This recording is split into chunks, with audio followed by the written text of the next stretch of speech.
नमस्कार। खबर जयपुर से है, जहां प्रदूषण कम करने और सुगम परिवहन सेवा शुरू करने के उद्देश्य से राजधानी में ई रिक्शा की शुरुआत की गई थी।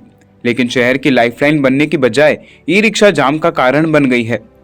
परिवहन विभाग और पुलिस ने ई रिक्शा के संचालन की मॉनिटरिंग नहीं की।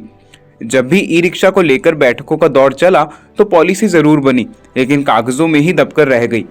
नतीजा यह रहा कि शहर में ई रिक्शा की संख्या बढ़ती गई। वर्तमान में जयपुर में करीब 29,000 ई रिक्शा संचालित हो रही है।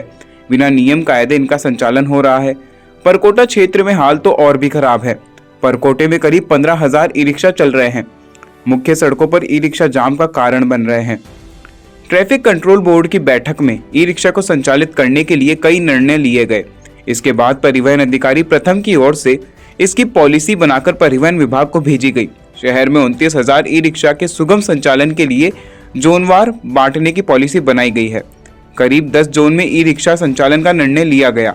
परिवहन विभाग को ये पॉलिसी आचार संहिता से पहले ही भेज दी गई थी, लेकिन ये पॉलिसी आज तक फाइलों में दबी हुई है। सरकार ने ई रिक्शा का संचालन तो शुरू कर दिया, लेकिन पॉलिसी नहीं बनाई। स्क्रैप पॉलिसी अगर आ जाए तो पुराने ई रिक्शा बाहर हो जाएंगे।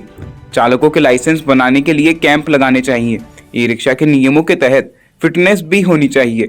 जयपुर को प्रदूषण से मुक्त बनाने के लिए ई रिक्शा जरूरी है, लेकिन पॉलिसी के अनुसार चलाया जाए तो शहर की लाइफलाइन बन सकते हैं। परिवहन विभाग की ओर से सभी वाहनों की स्क्रैप पॉलिसी बनाई गई है, लेकिन ई रिक्शा की ओर से स्क्रैप पॉलिसी नहीं आई। इसका नतीजा यह है कि शहर में करीब 8,000 ई रिक्शा कबाड़ हो गए हैं, जिनका संचालन किया जा रहा है।